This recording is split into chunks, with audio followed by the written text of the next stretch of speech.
vélo est derrière, là. Mettez-vous là où je vole. Il est ouvert.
« 5 décembre, j'engage la Calypso dans le redoutable passage du Drake, qui sépare la Terre de Feu de la péninsule antarctique. Mais c'est l'âge de l'espace. 3 satellites nous protègent en nous envoyant directement les photos des dépressions ou des glaces dans nos parages. ERC, this is Calypso. Good morning, ERC. We read you loud and clear. Un satellite stationnaire, à 35 000 km d'altitude, nous sert de relais radio. On a une photo de satellite très intéressante. Ah oui. Vous voyez ici, cette croix, c'est le Cap Horn. Et cette croix-là, c'est la péninsule antarctique. Et la dépression blanche là, qu'on avait hier ici se déplace vers l'ouest. Le vent? 20 nœuds, commandant. Alors qu'hier, il y avait 40-45 nœuds. Ouais. Alors, je décide de traverser sans attendre. On va prendre quand même une dépression. Il y en a une à l'ouest qui est pas mal. Alors, la dépression qui est marquée là se trouve à peu près ici. Elle se succède tous les 3 jours. Comme on met à peu près 4 jours pour traverser. On est sûr d'avoir 24 heures de mauvais temps. Inévitable. Nous ne savons pas encore bien interpréter des documents aussi insolites que des vues de notre planète prises de l'espace. Le vent, une vingtaine de nœuds, n'est pas encore inquiétant. Mais le ciel est lourd, la houle grossit. Tout cela n'est pas de très bon augure. Les albatros sont ici chez eux. Mais les mers polaires vers lesquelles nous voguons, je ne les connais pas. J'ai l'impression que ça se gâte. Le vent force régulièrement. C'est bien ce que prévoyait la météo. Bon Dieu, qu'est-ce qu'on va déguster?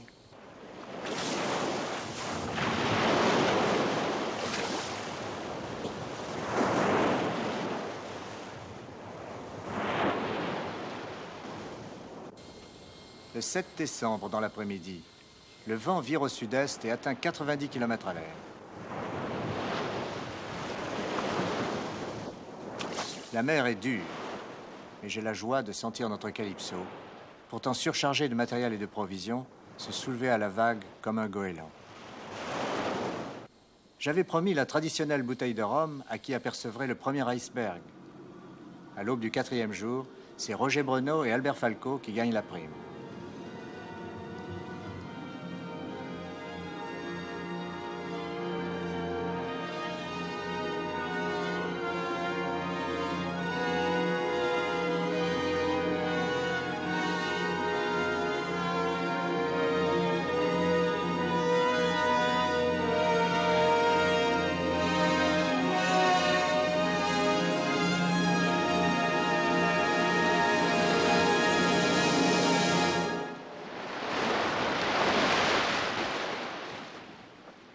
Ces impressionnantes montagnes de glace, ce sont d'abord des dangers pour la navigation. Icebergs et blocs de glace dérivants se succèdent sans interruption. Certains ont probablement fait le tour du continent antarctique, poussés par vents et courants d'ouest. Les plus vieux, à moitié fondus, ayant chaviré plusieurs fois, ont des silhouettes et des couleurs extraordinaires. Je décide de jeter l'ancre dans une baie de l'île du Roi-Georges. La barre à gauche 5. À gauche 5. La barre est 5 à gauche. 0. La barre à 0. La barre est à 0. Combien c'est la pointe? À 2000.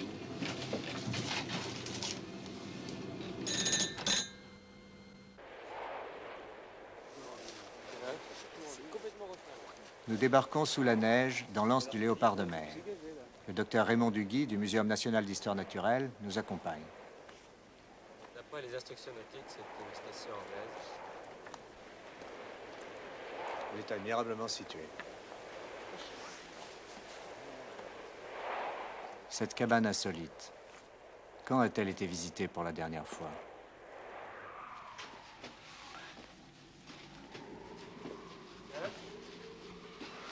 C'était probablement un des laboratoires. Et c'était une station météorologique, évidemment. Vous savez, tout à fait au début de la découverte antarctique, après les héros, les savants sont arrivés et ont installé un peu partout des stations d'observation. Et actuellement, un peu partout, on trouve des stations abandonnées. La plupart de ces stations ont perdu leur sens. Pourtant, il y a des gens qui ont dû souffrir aussi. Il y a des gens qui ont souffert pour une science qui servait à cette époque, mais qui ne sert plus maintenant, puisqu'on a des renseignements bien meilleurs, sans risquer de vie humaine, avec les satellites. Peu à peu, l'émotion nous gagne. La neige est entrée partout. Il en émerge des matelas, des conserves encore bonnes, des livres. Sur une table, quelques condiments traînent. Depuis 13 ans, ce bâtiment est inoccupé, et il semble que c'était hier. L'Antarctique conserve tout. Mais on sent que la vie n'y tient qu'à un fil.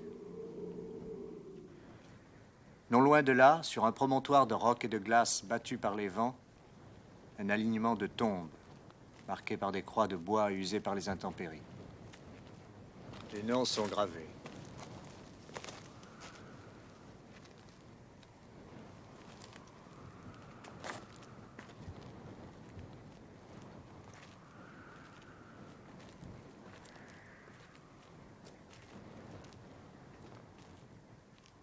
Ici, 4 jeunes Anglais ont perdu la vie. Leur croix évoque tous ceux qui sont morts dans l'Antarctique. Pensifs, nous descendons vers le rivage désert. Malgré ses équipements modernes, la Calypso me semble aujourd'hui bien fragile.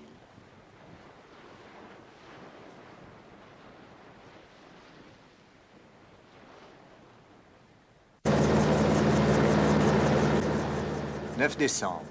Nous avons fini d'assembler la plateforme d'hélicoptère sur l'étrave de la Calypso. Le temps s'améliore. Je décolle avec Bob McKeegan, notre pilote, pour effectuer une première reconnaissance des îles qui bordent la péninsule antarctique. Le capitaine Cook écrivait, voici 200 ans, qu'il n'avait jamais observé autant de vie que dans les mers polaires australes. Cette vie, qu'est-elle devenue aujourd'hui? Des îles entières sont toujours peuplées d'immenses colonies de pingouins, comptant des centaines de milliers d'individus.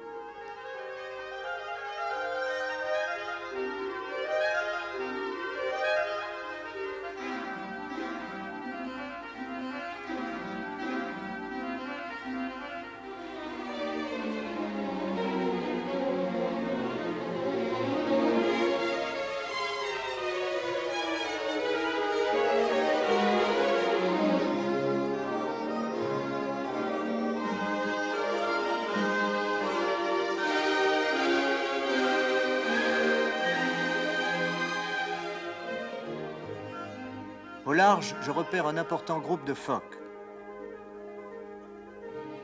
Ils sont rassemblés, peut-être pour chasser, ou bien pour une de ces fêtes prénuptiales dont d'autres pinnipèdes sont coutumiers.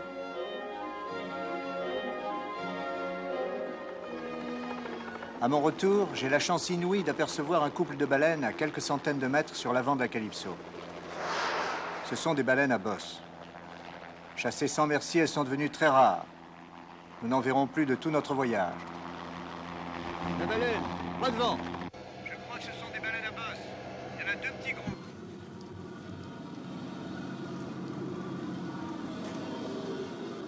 Baleine, droit devant.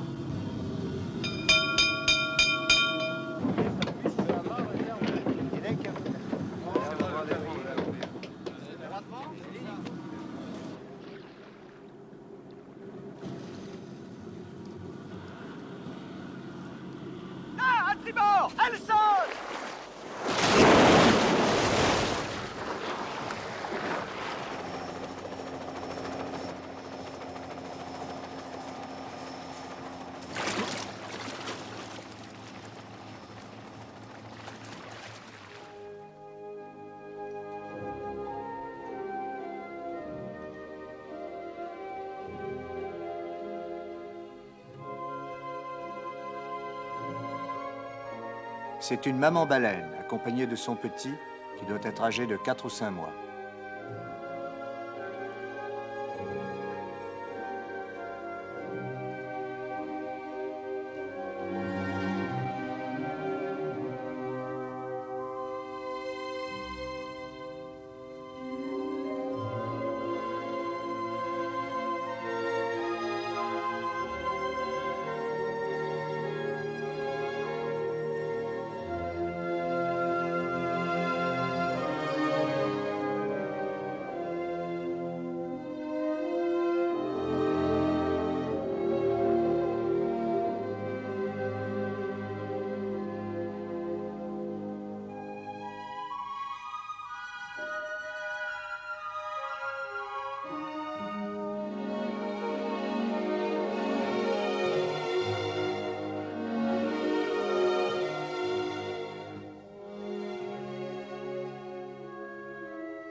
Avant de disparaître, notre baleine dresse en l'air sa longue nageoire pectorale, comme pour nous dire adieu.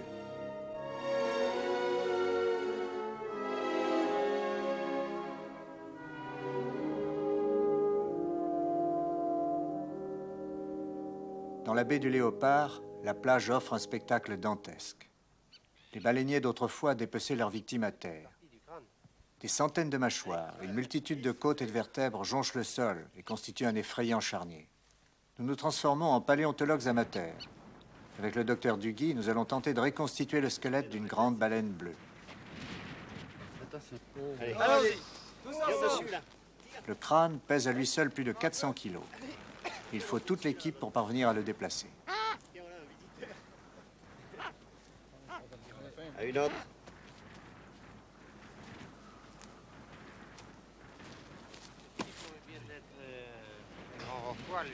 Il manque un morceau de la tête encore, oui.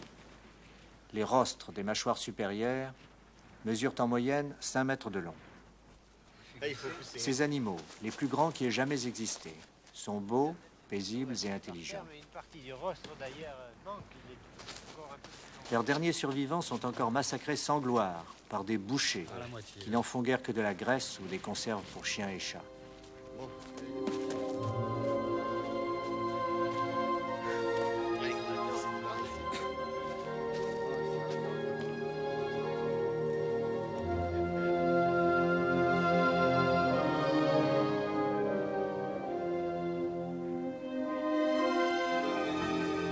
Voici enfin notre baleine. Nous en avons fait presque un fossile, un monument de 30 mètres de long à la folie des hommes.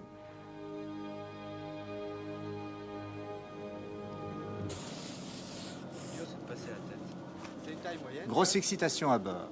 Philippe, Bonissi, Coll, Sunian et Giacoletto endossent leur nouvelle combinaison étanche pour leur première plongée antarctique. Vous avez vérifié la pression, Yvan? Les autres mammifères qui sont retournés à la mer sont protégés du froid par une épaisse couche de lave. Grande taille pour Dominique. Pour remplacer la graisse, nous gonflons d'air notre double peau. Il fait pas si froid que ça finalement. Attends, que ça va mieux.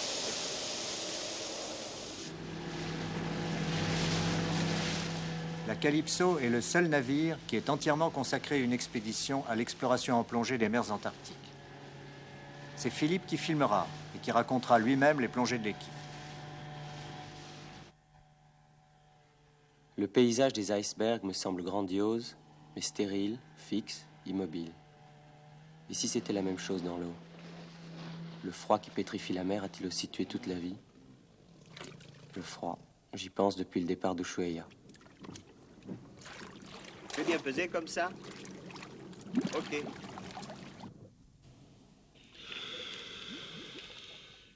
Nous descendons dans de l'eau assez trouble. L'iceberg touche le fond. La mer et le vent poussent les blocs de glace à travers les hauts fonds comme des charrues géantes, creusant de grands sillons où tout est détruit. Je pense que tous les fonds plats autour de l'Antarctique subissent le même labourage jusqu'à au moins 500 mètres.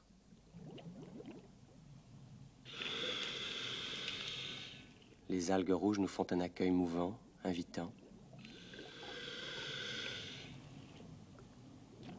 Sur une falaise qui descend jusqu'à 30 mètres, nous découvrons une richesse incroyable.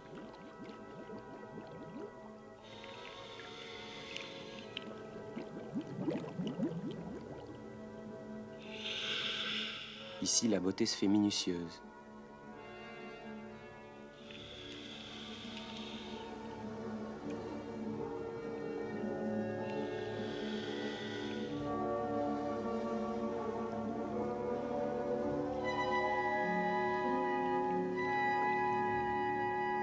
Nous glissons de bouquet en bouquet multicolore, émerveillés, remplis de joie.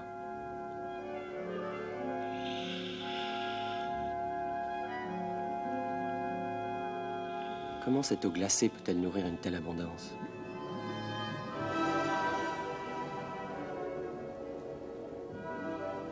Quel contraste avec l'extérieur si simple, si pur. De nombreux pingouins se sont embarqués sur un bloc de glace dérivante, déjà très érodé. Du point d'un bon soleil. De profonds sillons indiquent que ce radeau de glace a été utilisé de longue date comme base pour leur pêche personnelle. Ils ont voyagé ainsi tout l'hiver. Mais à la belle saison, pour eux comme pour des millions d'autres, malgré quelques hésitations, l'instinct de reproduction les pousse irrésistiblement à retourner à la nage vers leur roquerie. Ils nagent comme des dauphins.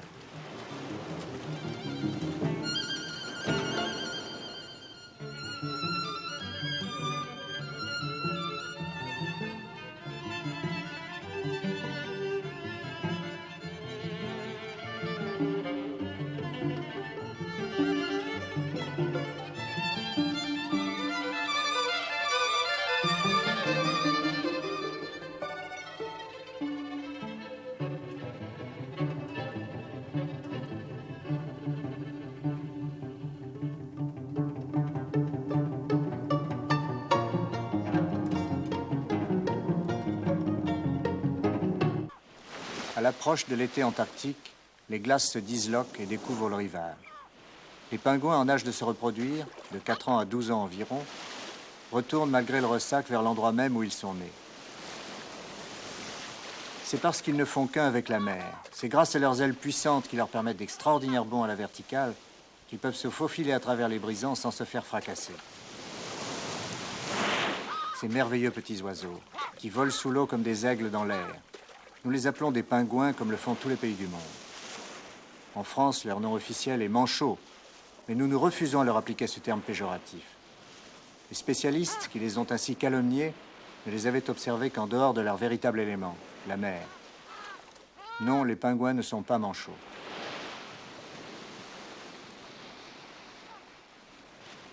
Ici, il n'y a pas de ségrégation. Les pingouins antarctiques avec leur jugulaire, les pingouins papous au bec rouge et les pingouins Adélie en smoking observent une coexistence pacifique.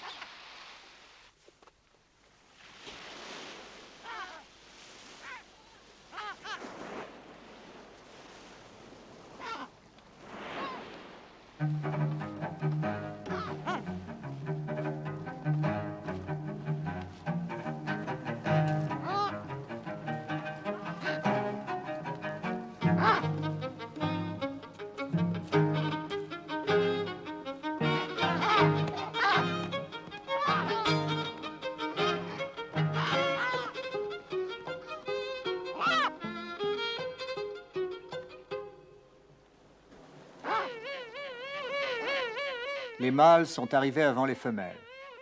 Assis sur leur nid de pierre, ils vocalisent éperdument pour attirer leurs compagnes.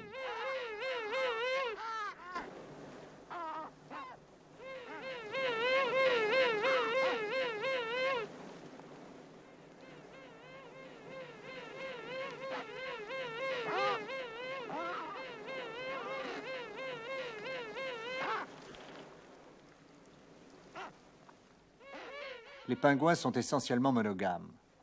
La plupart d'entre eux restent fidèles à leur conjoint d'une saison d'amour à l'autre. Bien que les couples partent rarement en mer ensemble, la femelle qui revient après 8 mois de séparation reconnaît son compagnon au timbre de sa voix.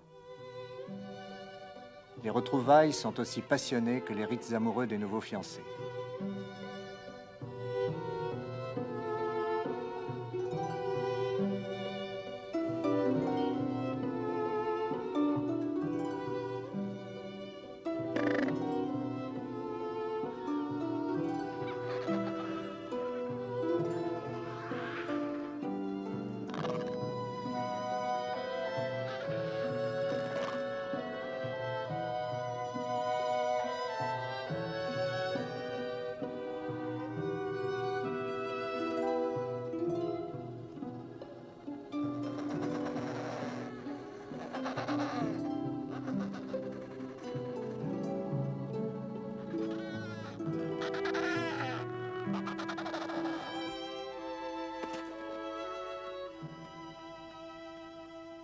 Il y a déjà des petits, ils sont en avance. Dans des nids de pierre. Une femelle papou cajole son petit qui vient de sortir de l'œuf. En mer, elle s'est gavée de krill, des petites crevettes rouges. Elle régurgite pour son poussin du krill prédigéré. Il a l'air d'aimer ça. Mâles et femelles se relaient pour nourrir leurs petits. Ici, un bébé Adélie, pendant que le conjoint chasse en mer. En naissant, les pingouins sont des animaux à sang froid. Pour que leur sang se réchauffe, les adultes, dont la température est de 38 degrés, couvrent leurs bébés aussi soigneusement que leurs œufs. Dès les premiers jours, ce poussin de pingouin jugulaire fait preuve d'un appétit impérieux.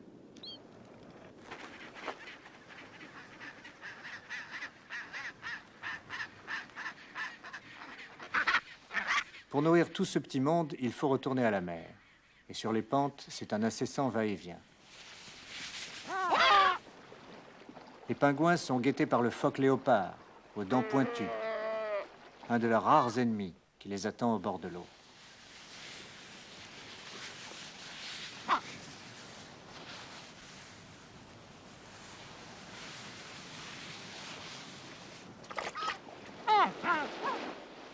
C'est près du rivage, dans l'eau trouble, que le léopard de mer a une chance de dévorer un pingouin par surprise.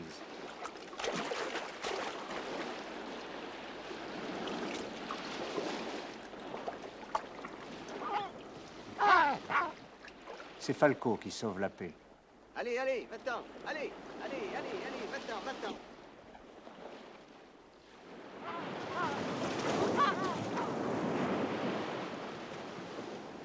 Ces pingouins sont complètement affamés. Quelle vitesse! J'observe un pingouin qui chasse le long du bord. Par moments, ces petits oiseaux de 5 à 6 kilos dépassent en pointe 40 km à l'heure. Cette vivacité dans l'eau les y rend pratiquement invulnérables.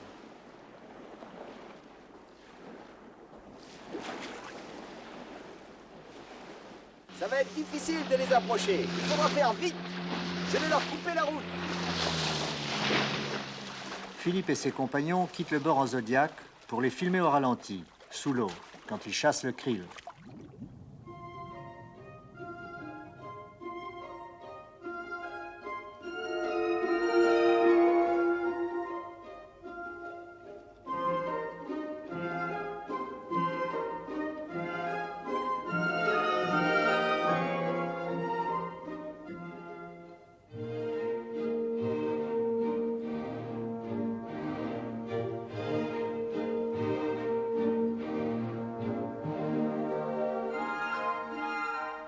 Le krill dont se nourrissent les pingouins, mais aussi les phoques et les baleines, est une masse d'innombrables crevettes roses.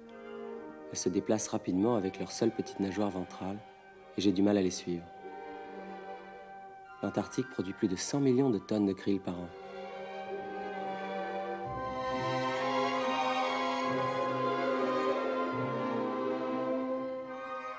Nous nageons dans un pâturage à baleines.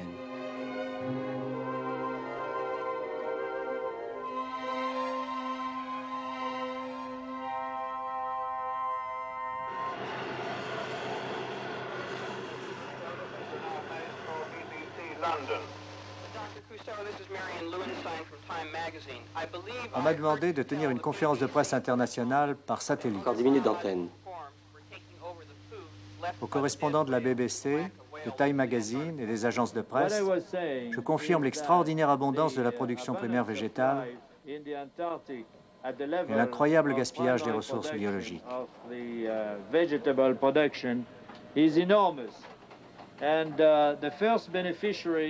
Les premiers bénéficiaires du phytoplancton étaient ces crevettes que mangeaient les baleines.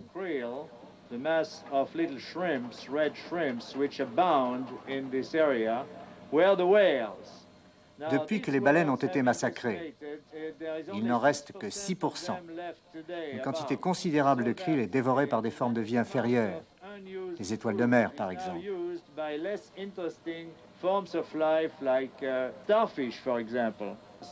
Et malgré tout, on pourchasse les dernières baleines.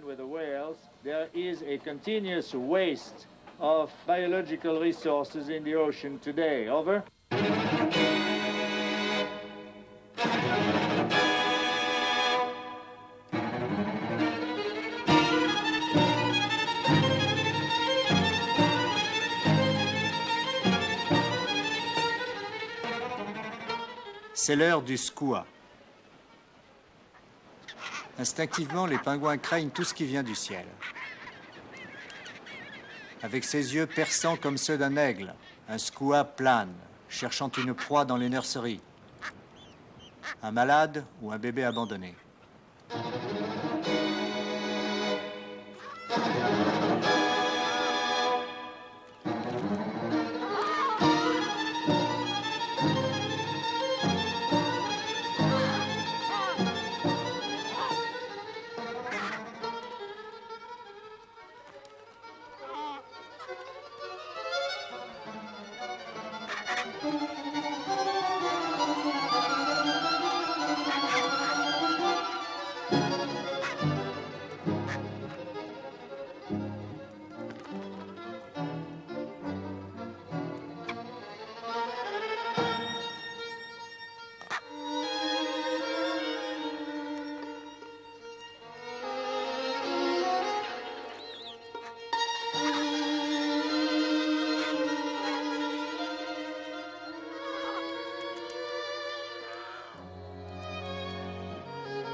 Notre pingouin Adélie a défendu son petit avec courage. Le skua, ayant subi une série d'échecs, s'en prend maintenant à un autre poussin qui est allé mourir plus loin. Avec prudence, il se prépare à l'emporter.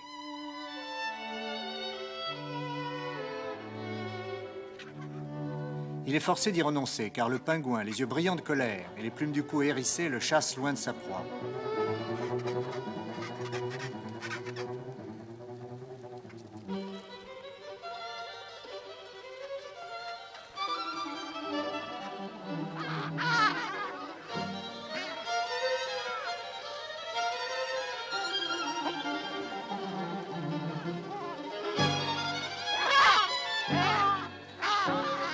Le skua est obstiné, mais sa persévérance est dépassée par celle du pingouin.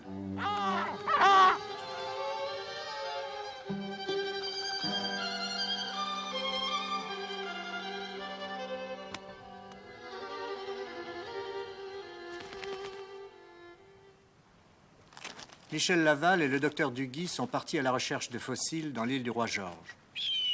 2 skuas foncent sur les hommes qui craignent pour leurs yeux. Michel, un autre.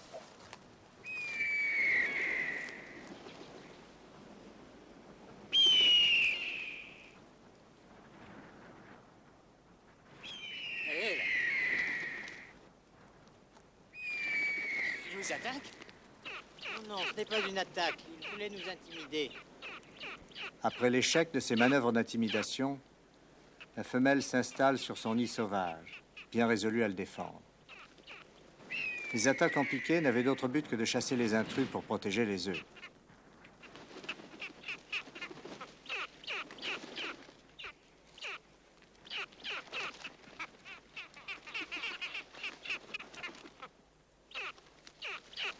Michel est sensible à la détresse des oiseaux.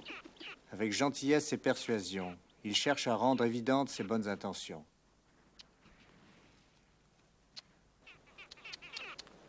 Le squat ne s'y fie pas.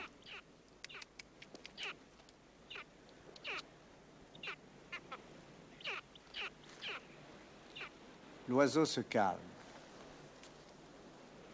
Il semble prendre confiance.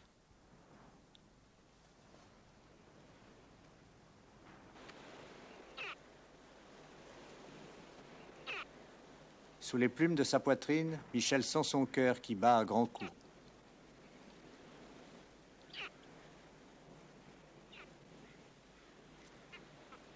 Ici, aux frontières des déserts glacés de l'Antarctique, deux espèces bien différentes, réunies par hasard, l'homme et le skua, en sont venus à se tolérer.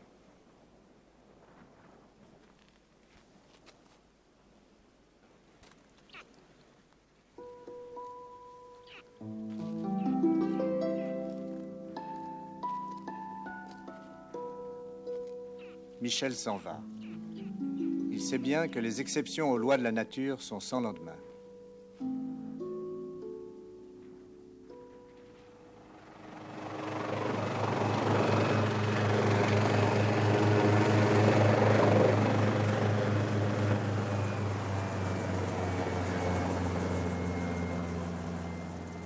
Dans des conditions météo difficiles, l'hélicoptère me dépose sur une colline dénudée. J'ai été informé par radio que Michel Laval a trouvé des fossiles.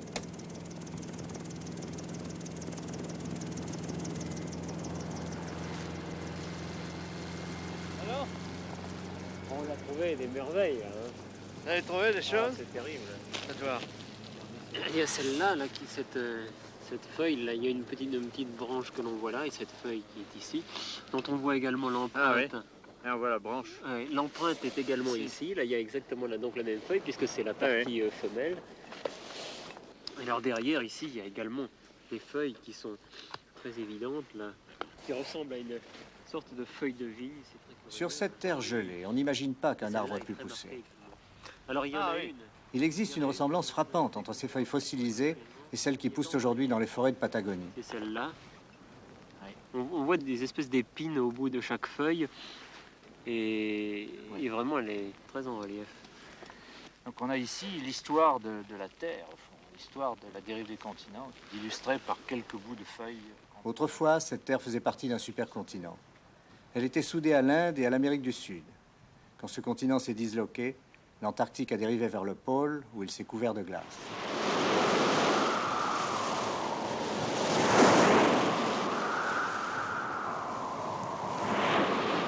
Ça va casser, faut la brider!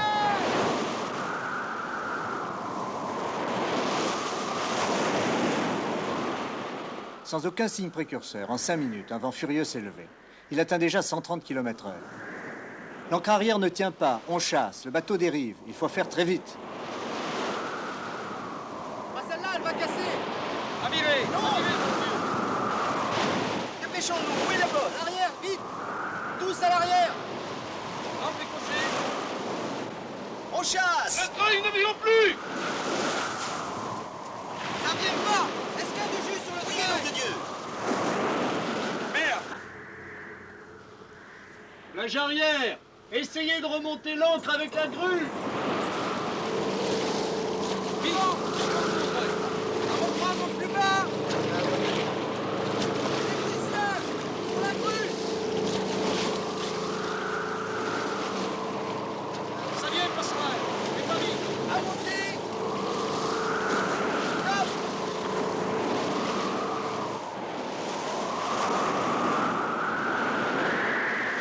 Pour les plans de sécurité ici, commandant Ronchasse. Vous avez raison, il faut appareiller. On ne peut pas rester ici.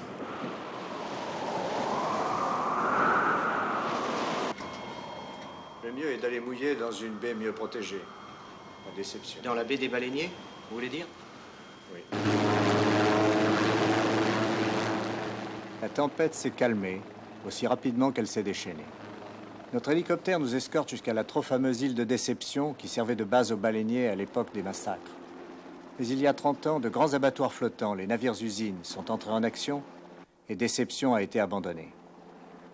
J'engage la Calypso dans une passe étroite bordée de falaises abruptes que les baleiniers ont nommées les Forges de Neptune ou la Gueule du Dragon, ou mieux encore la Porte de l'Enfer. Déception se présente comme un grand anneau de roches acérées couvertes de glace, souvent noircies. C'est une caldeira, une sorte de cratère volcanique creusé par une formidable explosion et envahi par la mer. Le volcan reste actif, prêt à exploser à tout moment. La neige et la glace fondent plus vite ici que partout ailleurs en Antarctique. Entre des montagnes de rocailles d'où s'échappent des vapeurs, des glaciers crasseux coulent lentement vers la mer. Sous la neige, l'enfer couve. Ce sont les noces invraisemblables de la glace et du feu d'où jaillit la vapeur. Un épais brouillard monte de l'eau, chauffée par le volcan. À travers des nuages de vapeur, nous apercevons les ruines d'une station chilienne complètement détruite en 1969 par des explosions volcaniques.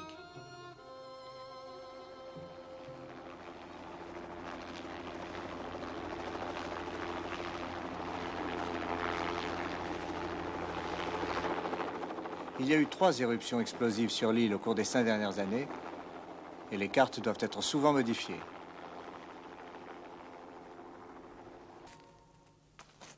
Une équipe d'escalade a été improvisée. Il s'agit d'atteindre la profonde fracture d'un glacier provoquée par l'éruption de 1969 et repérée en hélicoptère. Michel Laval est un alpiniste chevronné. Les autres, y compris Philippe, sont des novices.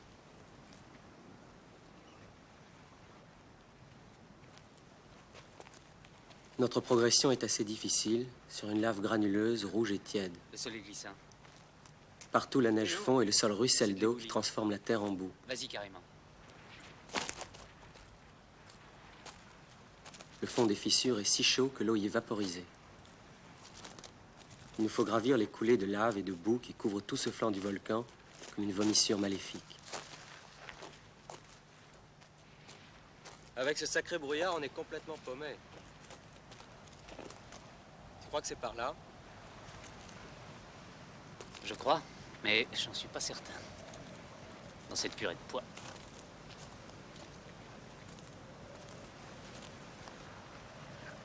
C'est bon, allons-y. Ah, attends. D'après moi, on devrait longer le versant à gauche du monticule. Dès qu'on s'éloigne des coulées de lave chaude, il fait froid. D'autant plus que la brume descend des sommets et nous engloutit rapidement dans une ambiance grise, mais brillante. Malgré la visibilité presque nulle, la lumière fait mal aux yeux. Le froid est devenu intense.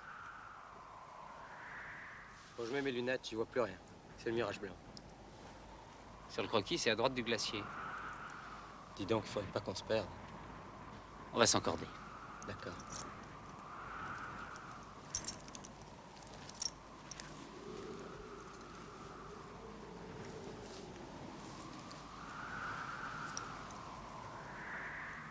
Nous nous dirigeons à la boussole en essayant d'éviter les champs de crevasses du sud que j'ai bien vus d'hélicoptère. Michel, encordé en pointe, sonde la neige sans arrêt. À cet endroit, le glacier doit faire au moins 30 mètres d'épaisseur et le système de crevasses est très irrégulier.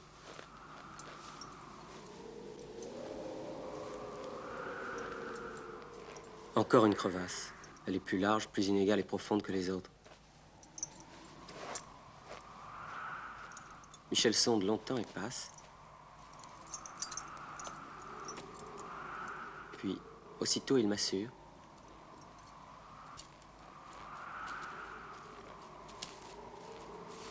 Nous suivons Michel en faisant exactement ce qu'il nous dit. Une impression de maléfice, de drame imminent m'envahit. Si seulement le brouillard se levait.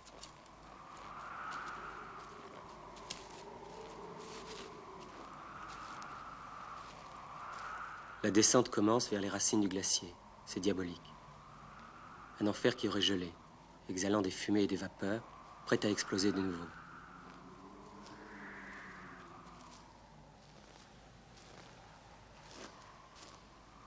Le Le flanc du glacier qui a été soufflé par l'explosion offre à la vue une alternance de couches de cendres volcaniques et de neige tombées au cours de chaque hiver. Comme les anneaux de croissance d'un tronc d'arbre, ces couches permettent de dater les éruptions passées. Elles indiquent également tous les changements de climat depuis 1670. Il sera 2 heures du matin quand nous rentrerons à bord, complètement épuisés.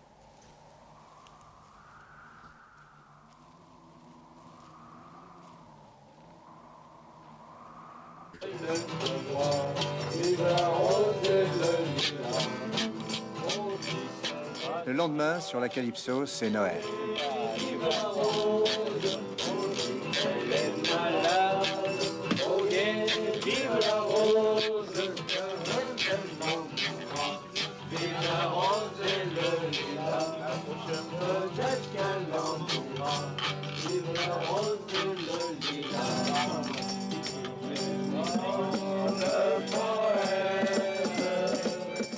Quand il est mort, le poète.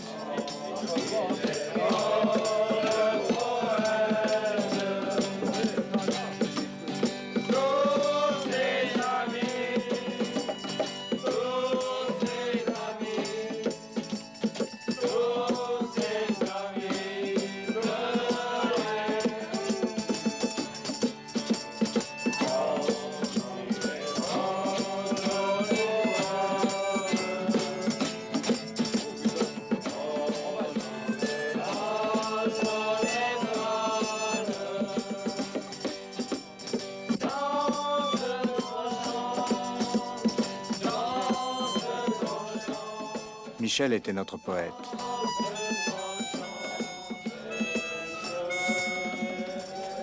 Et ce devait être son dernier Noël. 28 décembre. Michel Laval a perdu la vie dans un accident, tué sur le coup par l'hélice de queue de l'hélicoptère posé au sol, tout près de la crevasse volcanique de Déception. La nature l'a repris aux frontières de l'inconnu.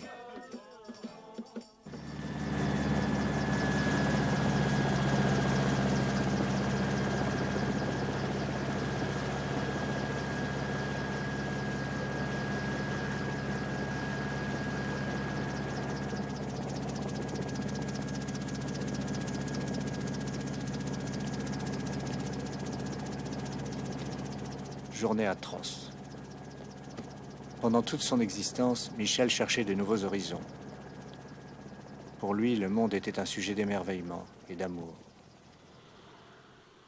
Le pavillon en berne. La Calypso se prépare à appareiller pour amener le corps de Michel.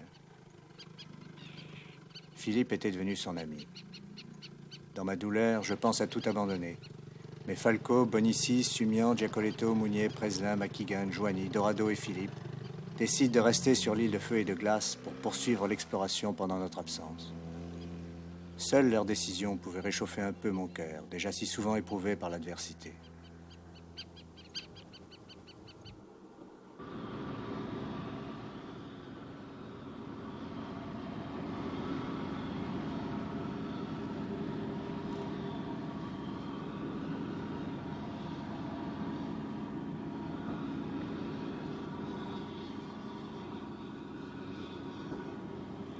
Pendant 9 jours, l'équipe de terre, livrée elle-même sur cet îlot maudit, s'installera dans l'ex-base anglaise détruite par l'explosion de 1970 et plongera sans relâche autour de Déception.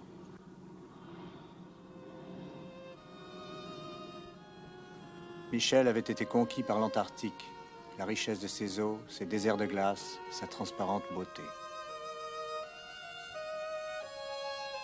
Son souvenir restera étroitement lié à toutes les péripéties qui nous attendent.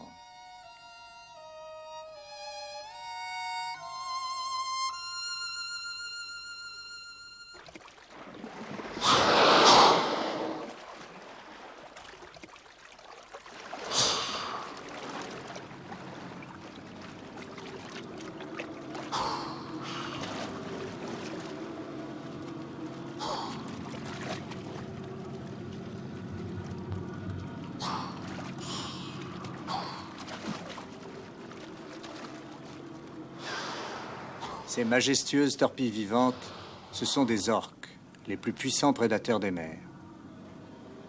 Un seul grand mâle, reconnaissable à son immense nageoire dorsale, règne en maître sur sa famille. Et une douzaine de femelles et d'enfants.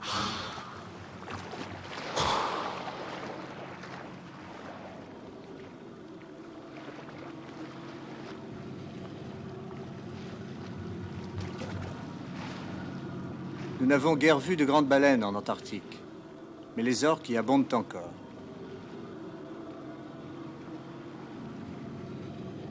Ah, le voilà. Derrière les petits rochers, là-bas. 16 janvier.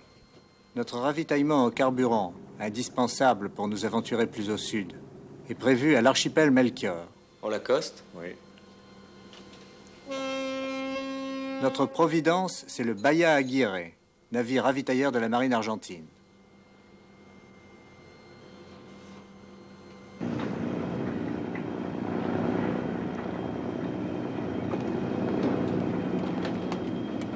Attention. Affale doucement. Doucement. Bien bon. Restez pas dessous. Sur la barre maintenant.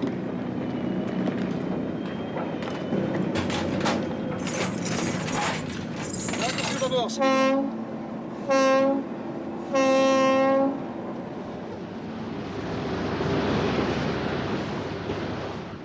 Dans une brume inquiétante, notre Calypso fait route vers des régions de moins en moins sûres.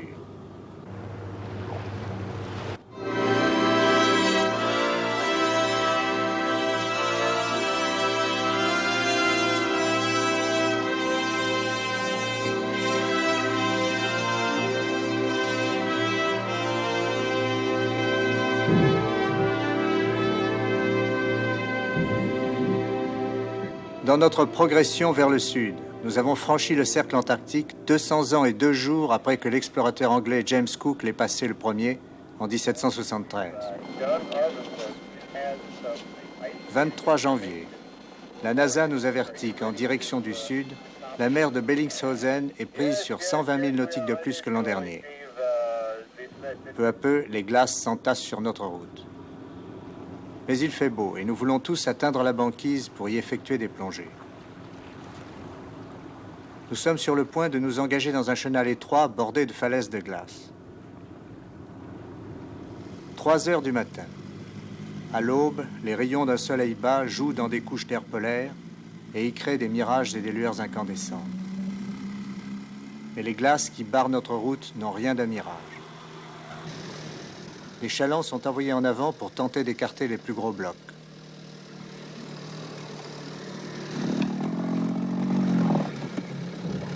Accélère. Ne restez pas dessous. En arrière.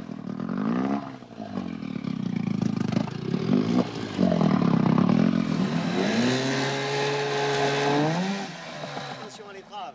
La chambre d'observation devant l'étrave est en acier épais et sert de pare-choc. J'accélère pour passer devant l'étrave. Et je crains pour les hélices et pour le gouvernail qui ne sont pas protégés. Attention. À gauche un peu.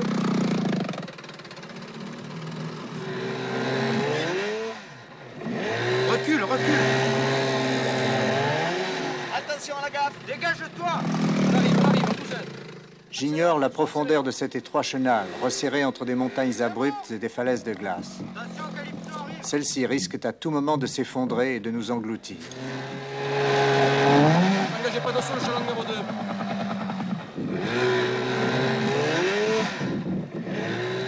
Celui-là. Viens m'aider. On est bloqué.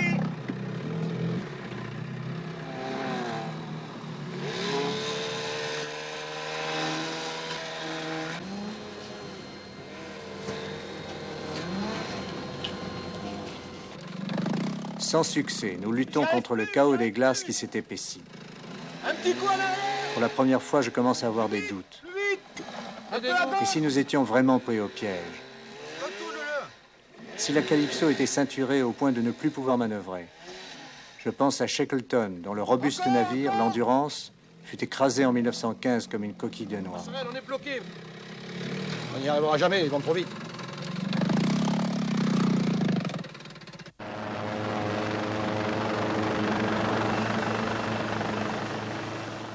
J'envoie l'hélicoptère en reconnaissance. Bob, McKeegan et Philippe vont chercher un passage pour échapper à cet étau. Ils sont en contact radio avec la passerelle.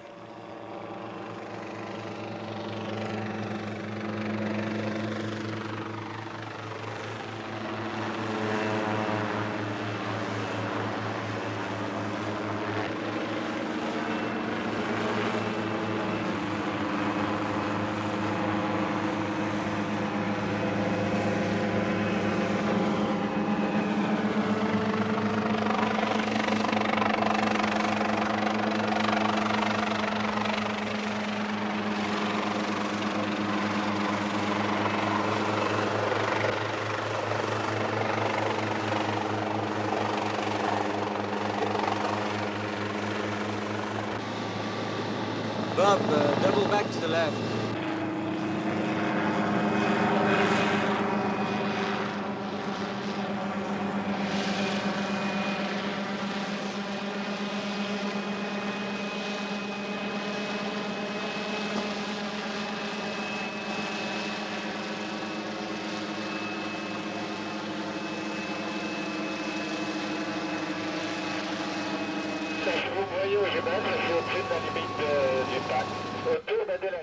La barrière que nous avons devant nous, là, actuellement, est-ce que vers le sud, on peut la contourner? À quelle distance, toi? Philippe a enfin repéré un passage navigable. La Calypso et l'hélicoptère vont se retrouver près d'un très ancien iceberg qui s'est échoué dans le chenal.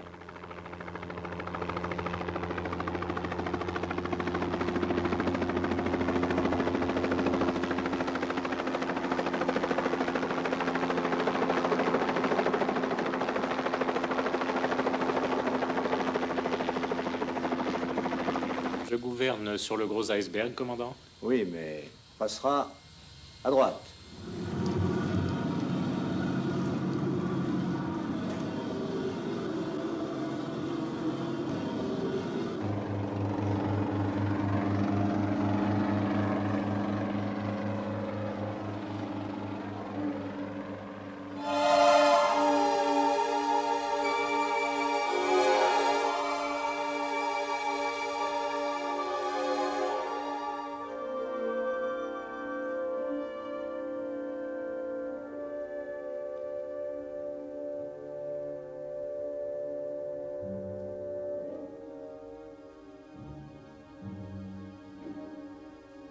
Enfin, nous avançons facilement dans de la glace à whisky. Nous respirons tous mieux. Nous en sommes quittes pour quelques éraflures sur la coque.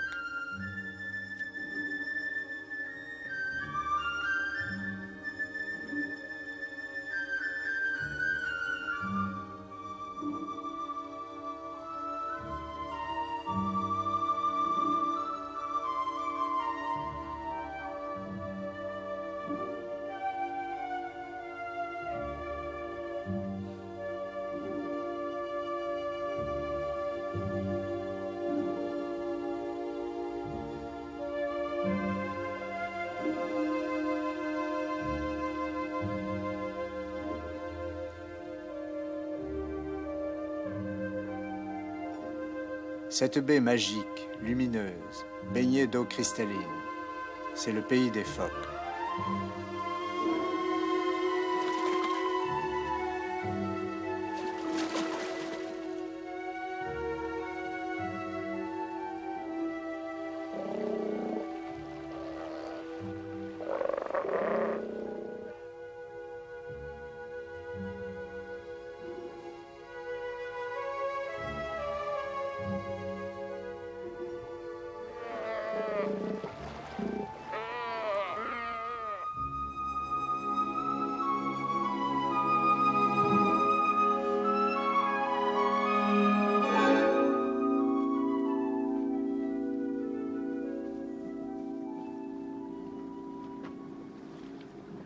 Et hop! C'est bon! La Calypso s'amarre à la banquise comme au quai d'un port. Pourtant, je suis inquiet. Reprenez le mou! La mer est en train de geler. L'eau gèle, on va pas pouvoir rester très longtemps. Les chalands brassent la glace qui se forme autour du navire et qui pourrait le bloquer en quelques heures. Il faudra repartir avant la nuit.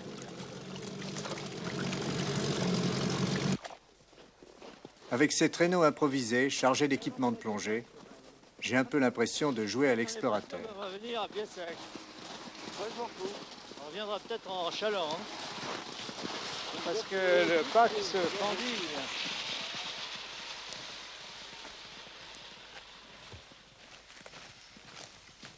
Rapprochez-vous.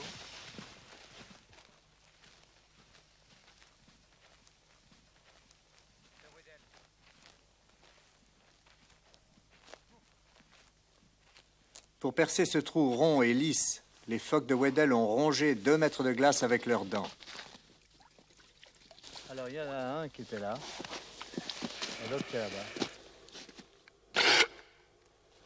Malade, t'as enrhumé. Voilà, mon petit père. Pour la postérité.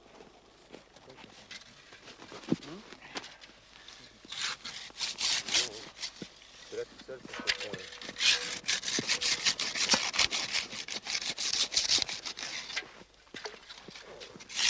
C'est un jouet d'enfance, ça. On peut essayer les deux, hein, c'est pas un souci. Essayons les deux. Nous allons légèrement agrandir 2 trous. Philippe et Sumion pourront plonger par l'un, explorer sous la glace le domaine des phoques, et en cas d'incident, remonter par l'autre.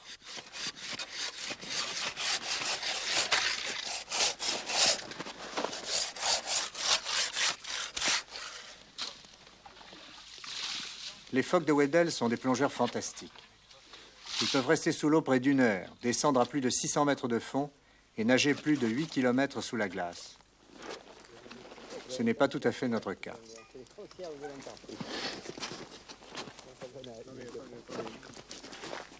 Ça d'abord. Hein.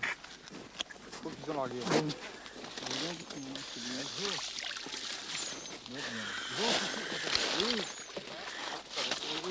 C'est sur la chair, hein, c'est carrément. Non, sur la chair, parce que mon néoprène est côté. Je vais mettre dessus.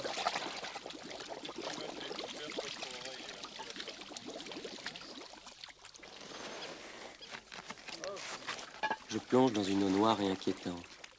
Un fort courant pourrait nous balayer sous le pack, nous éloignant à jamais de ces orifices de vie.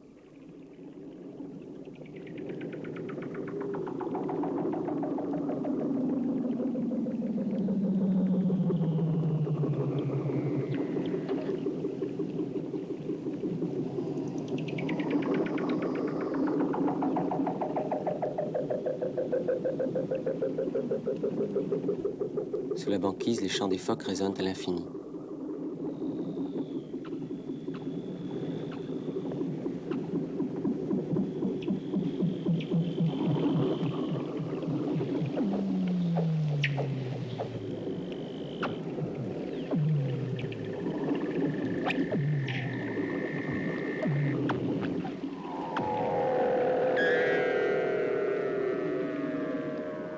Un phoque de Weddell glisse souplement à l'eau.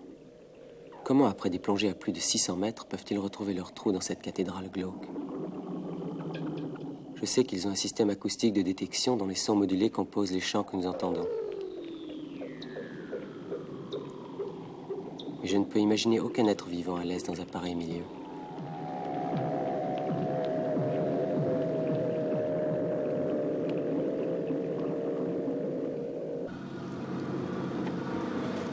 Je suis impatient de descendre en soucoupe plongeante pour explorer moi-même les eaux polaires profondes. C'est la première fois qu'un sous-marin est mis en action en Antarctique.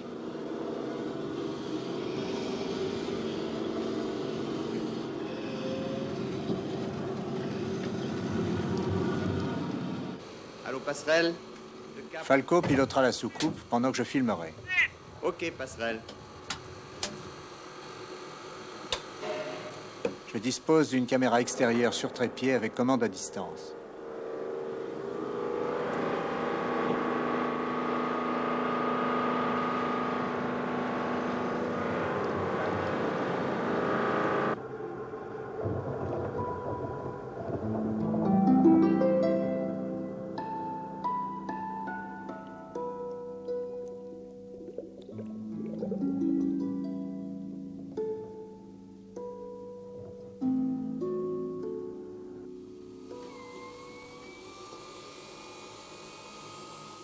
Nous descendons le long d'un iceberg jusqu'au fond sur lequel il s'est échoué par 300 mètres de profondeur.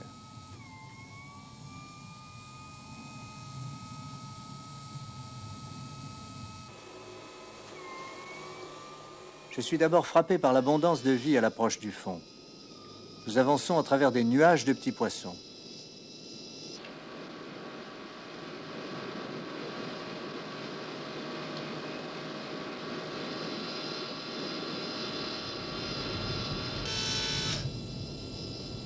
Les étoiles de mer immenses, aux bras multiples, tapissent les roches et le sédiment.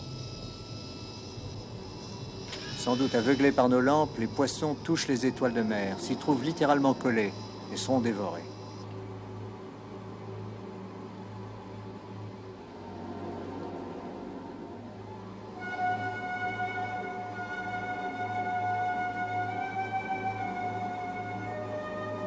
Une sorte de crabe, tout en pâte, avance au ralenti.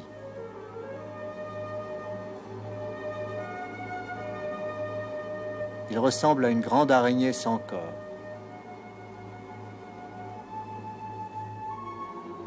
Notre vieil ami le poulpe semble aussi à l'aise dans ces eaux froides qu'en Méditerranée.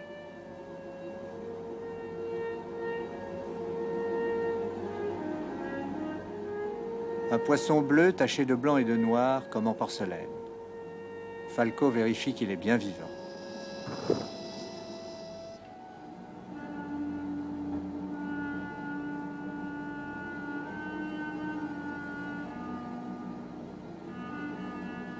Vous savez ce que c'est, cette chose-là? Ça alors? On ne sait rien.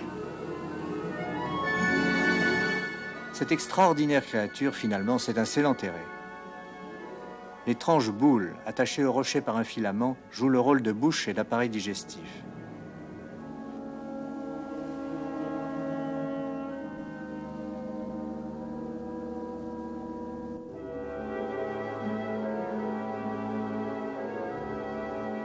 Son corps, qui mesure plus de 2 mètres et qui ressemble à un ver, est couvert de cellules venimeuses qui paralysent des crevettes sous nos yeux. C'est une sorte de tentacule immense qui s'enroule en tire-bouchon autour de sa proie et qui se contracte lentement pour porter les victimes à ce qui lui sert de bouche. C'est terrifiant.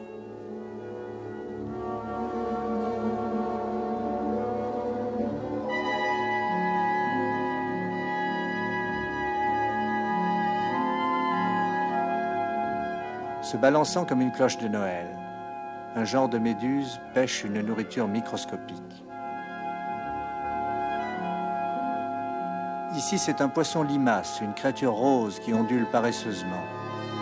Il cherche avec sa bouche en forme de ventouse des petites proies dans la vase à diatomée.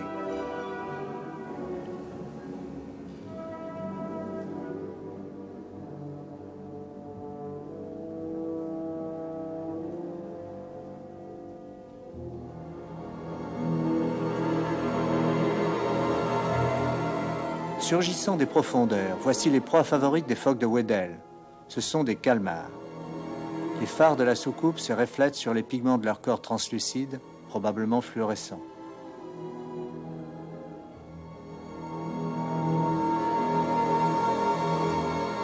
C'est la première fois qu'on observe des calmars vivants dans l'Antarctique. Une autre espèce de calmar, avec des ailes de gaz transparentes, que je ne connais pas.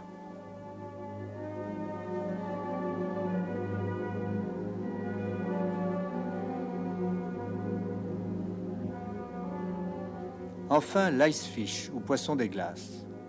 L'insaisissable et presque légendaire icefish qui n'a pas de globules rouges dans son sang, donc pas d'hémoglobine pour fixer l'oxygène. C'est uniquement de l'oxygène dissous qui est transporté par le liquide incolore que pompe son cœur. Il n'a jamais été filmé auparavant dans son milieu naturel.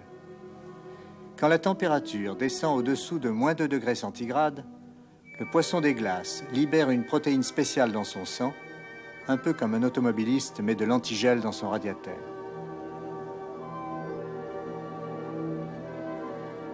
Le monde grouillant que nous laissons en dessous de nous prospère à l'extrême frontière de la vie.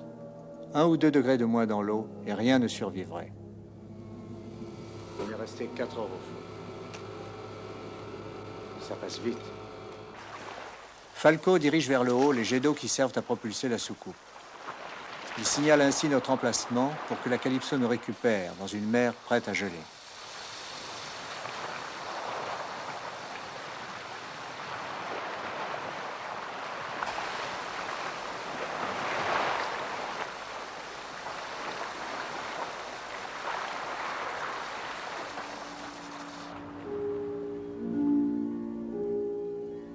L'été approche de sa fin et nous savons que le changement de saison est ici redoutable. Mais nous voulons continuer nos recherches jusqu'au dernier jour. En route vers Esperanza, la baie de l'Espoir, à l'entrée de la mer de Weddell, la Calypso se ferait un chemin entre les îles, les récifs et les icebergs. Cette espèce de yo-yo, c'est un gros bloc de glace qui est en résonance avec la houle.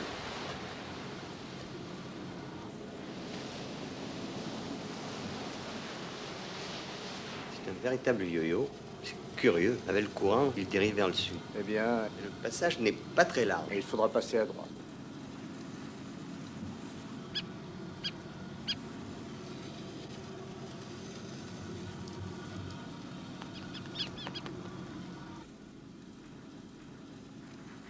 Il neige. La température dans la mer et dans l'air est tombée brusquement. Penché sur les cartes, à regret, je pense déjà au retour. Je ne me doute pas encore que cette première neige va devenir bientôt un furieux blizzard. Pendant ce temps, Philippe et Falco vont organiser les dernières plongées avant l'assaut définitif de l'hiver.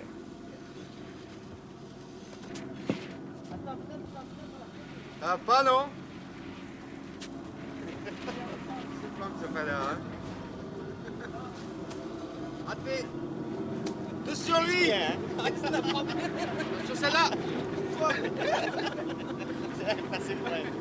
C'était bien pris, celle-là, oui. Il va encore se planter. Il a compris. En pleine poire.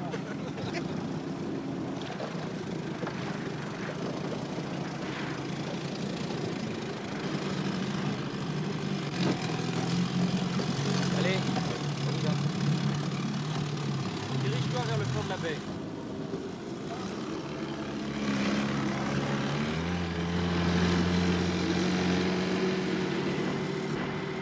Le Zodiac s'éloigne sur la mer couverte d'une neige qui ne fond pas. Je sens naître en moi une sourde appréhension.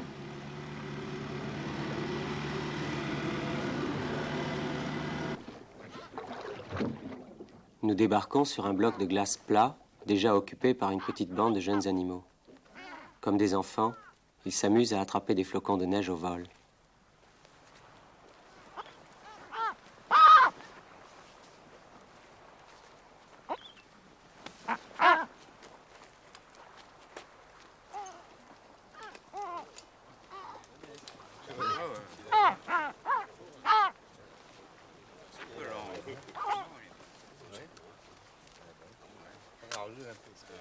Quand nous sommes équipés, nous traversons le plateau de glace pour nous mettre à l'eau, et c'est nous qui présentons un drôle de spectacle.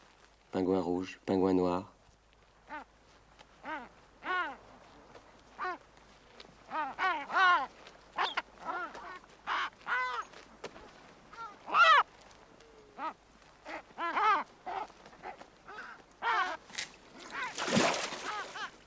La neige tombe de plus en plus fort.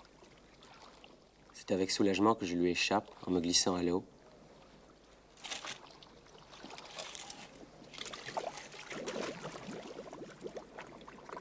Il fait froid et la neige colle à la caméra. Elle ne fond même pas à la surface de l'eau. La mer doit être au moins aussi froide que les cristaux.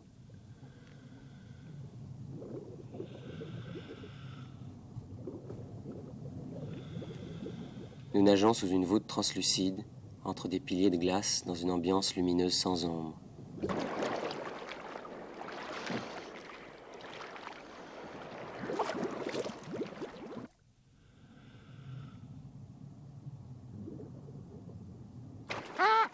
Très vite, les pingouins nous rejoignent et nous présentent, comme pour se moquer, une éblouissante démonstration d'agilité dans l'eau.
C'est sur ce genre d'îlot qu'ils vont effectuer 4 années de navigation.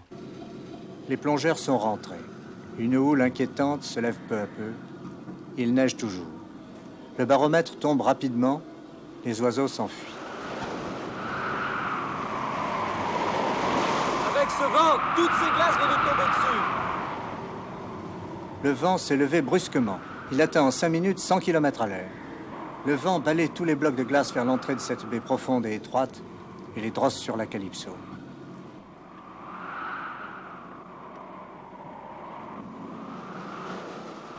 Une masse de glace, plusieurs fois le poids de notre navire, va entrer en collision avec la Calypso. C'est inévitable.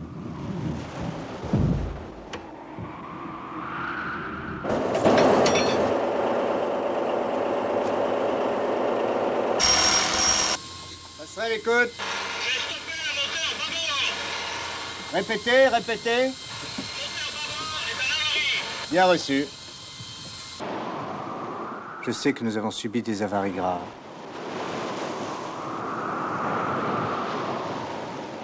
Je charge Falco d'évaluer les dégâts sous la flottaison, pendant que Zuena poursuit ses efforts dérisoires.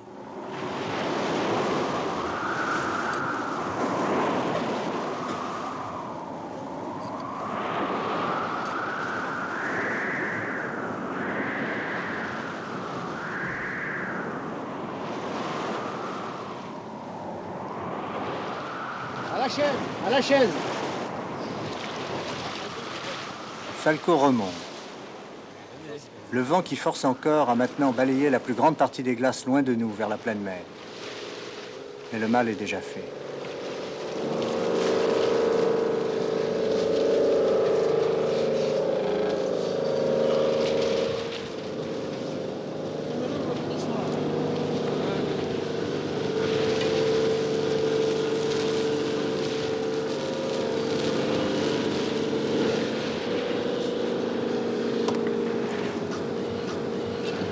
C'est cassé à la deuxième chaise, là, à l'intérieur, là. Vous avez un manchon devant, et l'arbre est cassé là. Il y a 10 cm de sortie de l'intérieur de ce manchon. L'arbre est sorti, ce cône est sorti sur une grosse main. L'arbre est sorti et cassé net, là. Alors, j'ai regardé parce que le fait qu'il y a eu...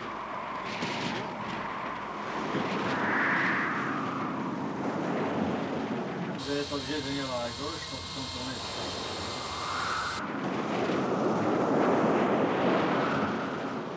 Le blizzard ne fait que commencer. Tous les panneaux sont fermés à bloc. Il fait presque nuit en plein jour. Jour et nuit, la Calypso tourne en rond, sur une seule hélice, dans la baie étroite d'Esperanza, par visibilité nulle, dans des eaux trop profondes pour jeter l'ancre. Sans radar, nous serions perdus.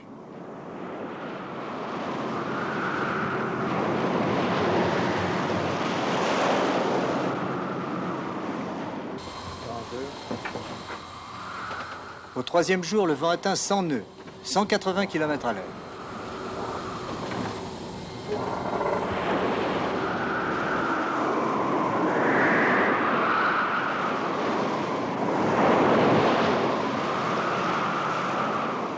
Déjà couverte de neige, la Calypso est cinglée par des embruns qui gèlent aussitôt et qui l'alourdissent.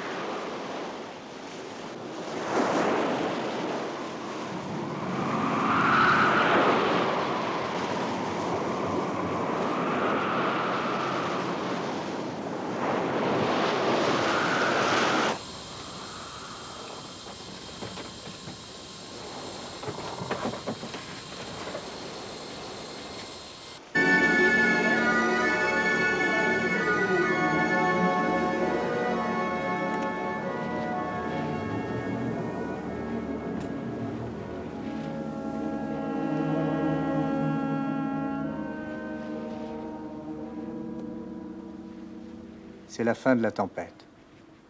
Je saisis la première occasion d'inspecter notre pauvre navire. Le pont est chargé de neige et de glace. Tous les agrès sont couverts d'une épaisse couche de givre. Le treuil est un bloc de glace et ne pourrait certainement plus tourner.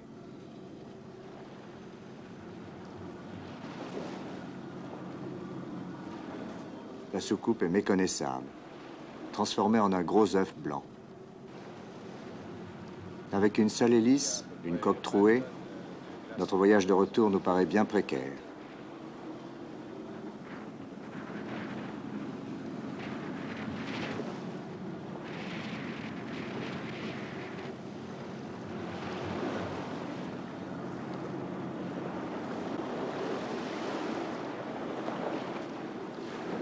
La Calypso donne 5 degrés de bande sur tribord.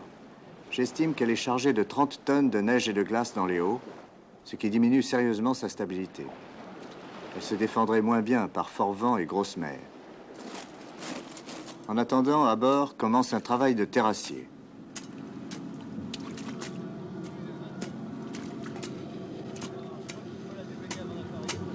Bateau en danger. La brèche dans la coque, à 70 cm de la ligne de flottaison, est provisoirement colmatée. La chaîne de l'ancre de Détroit est dégagée. Les plongeurs effectuent une opération indispensable mais difficile. L'amarrage de l'arbre cassé pour que l'hélice ne vienne pas coincer le gouvernail bâbord et nous immobiliser complètement. D'un plongeur à l'autre, les signaux sont transmis à Zuena, qui est au treuil. Et l'arbre porte-hélice est saisi par un fort palan.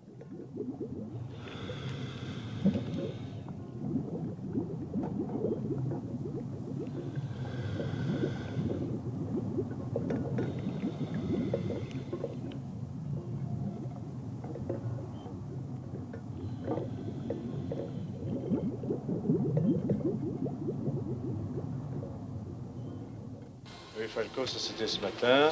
Oui. Mais cet après-midi, on voit bien que la dépression s'éloigne. On va pouvoir lancer les moteurs.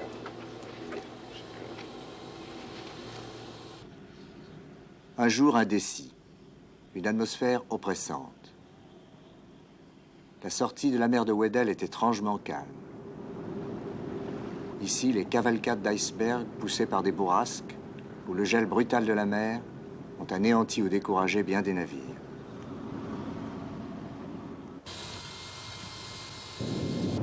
Soudain, le front d'un glacier commence à s'écrouler. Les falaises sont minées par les ruisseaux provenant de la fonte des neiges et sont sans doute fendues par les gels et les dégels de cette fin d'été.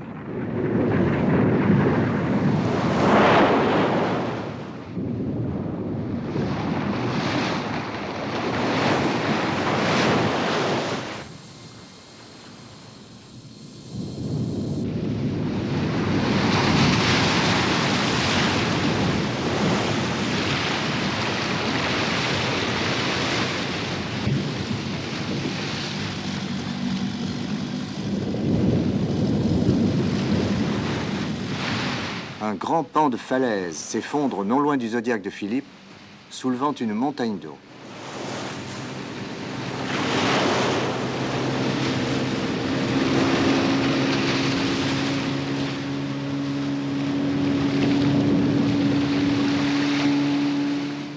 Il est grand temps de nous éloigner de la côte pour échapper à ce nouveau danger. Mais les aventures n'ont pas toujours été dramatiques pour la Calypso en Antarctique. Les plus beaux jours ont gravé en nous des images qui ne s'effaceront jamais.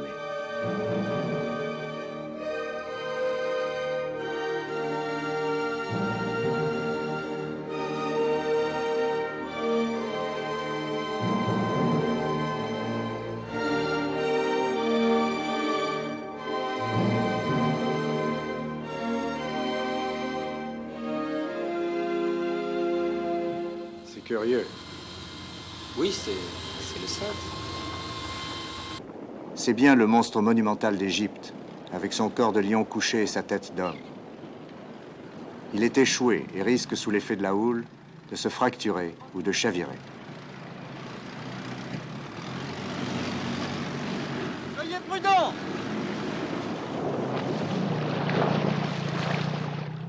Il faut venir tout près du Sphinx pour se rendre compte de sa masse. La falaise au-dessus de nous mesure plus de 70 mètres.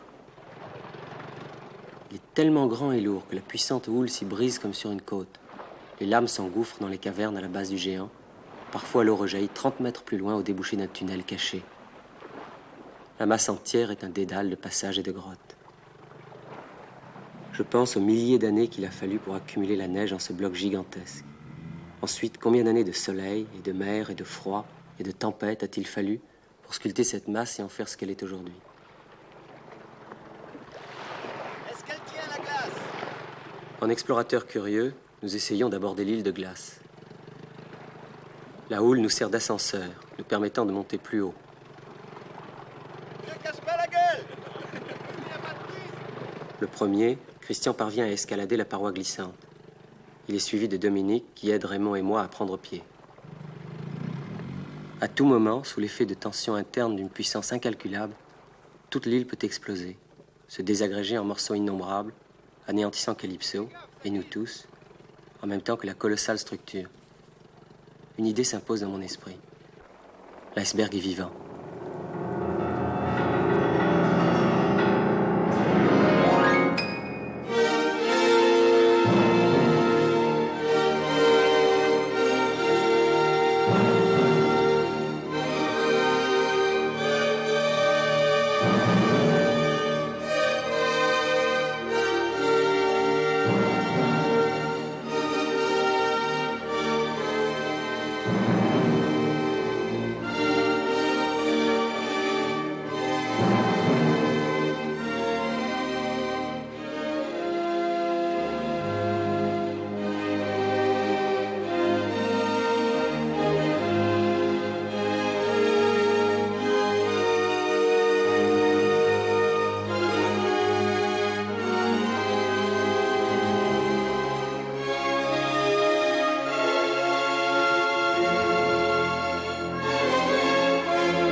J'ai besoin d'intimité avec l'iceberg.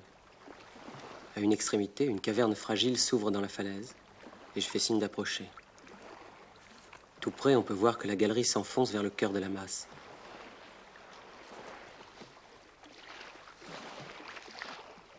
En rampant, quand on ne peut pas se dresser, le passage est praticable, et au fond s'ouvre une vasque d'eau noire, donc profonde, et probablement communiquant avec la mer libre.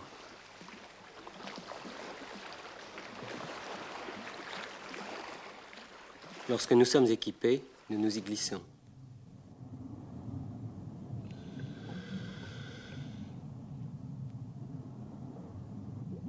La vasque se prolonge par un puits vertical au bord irrégulier.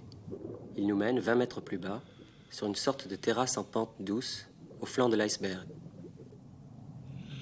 Et là, partout, la glace est creusée de petites excavations régulières. La symétrie absolue du dessin et du relief est incroyable. La glace pleine de petites bulles d'air est lisse et brillante. La rencontre de l'eau douce et de l'eau salée, qui gèle à des températures différentes, a créé cette surface improbable.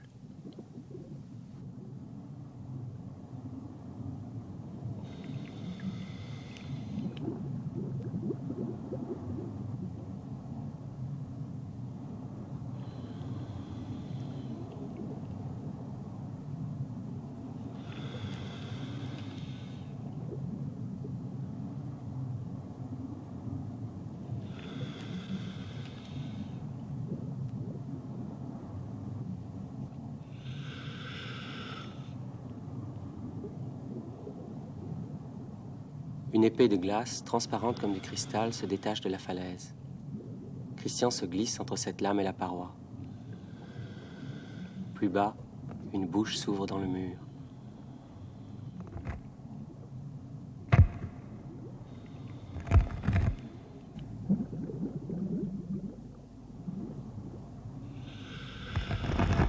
les entrailles du sphinx, des craquements sourds, des fissures inquiétantes témoignent du travail intérieur de l'iceberg. Malgré les bruits et les crevasses qui nous entourent, ma curiosité est plus forte que mon appréhension. Nous sommes dans une véritable galerie des glaces naturelles. On ne peut pas résister à passer la main sur la surface lisse, parfaitement réfléchissante, où nos lampes éveillent une infinité de reflets.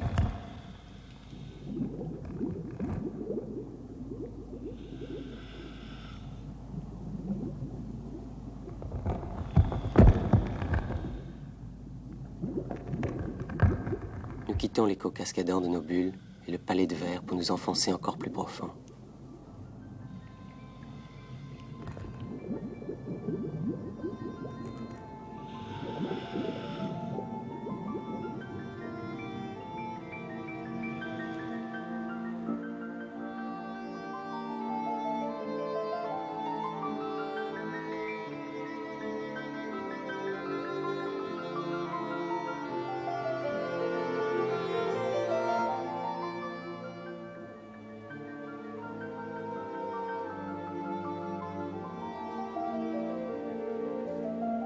Sous une corniche, nous trouvons des gerbes de bulles fixées par le froid.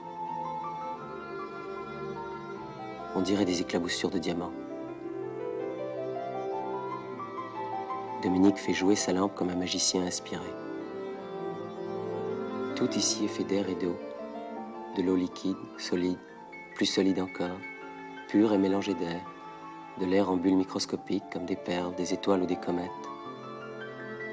Nos faisceaux de lumière pénètrent profondément dans la glace transparente, révélant les secrets du passé de l'iceberg. Pendant des centaines de milliers d'années, lorsque cet iceberg faisait encore partie d'un glacier, chaque tempête, chacun des hivers et des étés s'est gravé dans le cristal qui est en train de fondre. À l'échelle humaine, nous visitons une éternité magnifique et nous la voyons disparaître.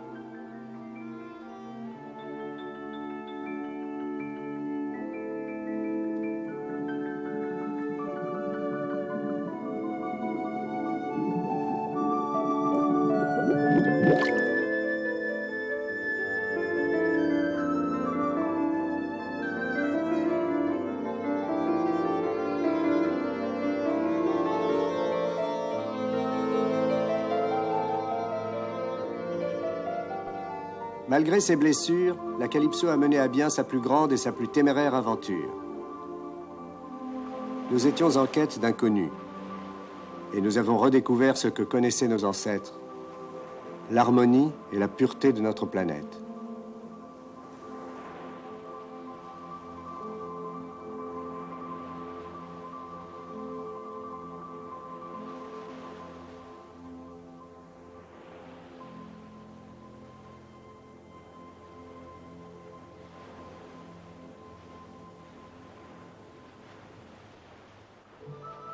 Nous avons pu constater que les eaux polaires australes étaient les plus riches du monde. Puisse le dernier continent exploré par l'espèce humaine être le premier qu'elle épargne. Que naissent des erreurs passées, une aube de respect et d'amour pour les créatures libres et pour la dernière terre vierge de la planète, l'Antarctique.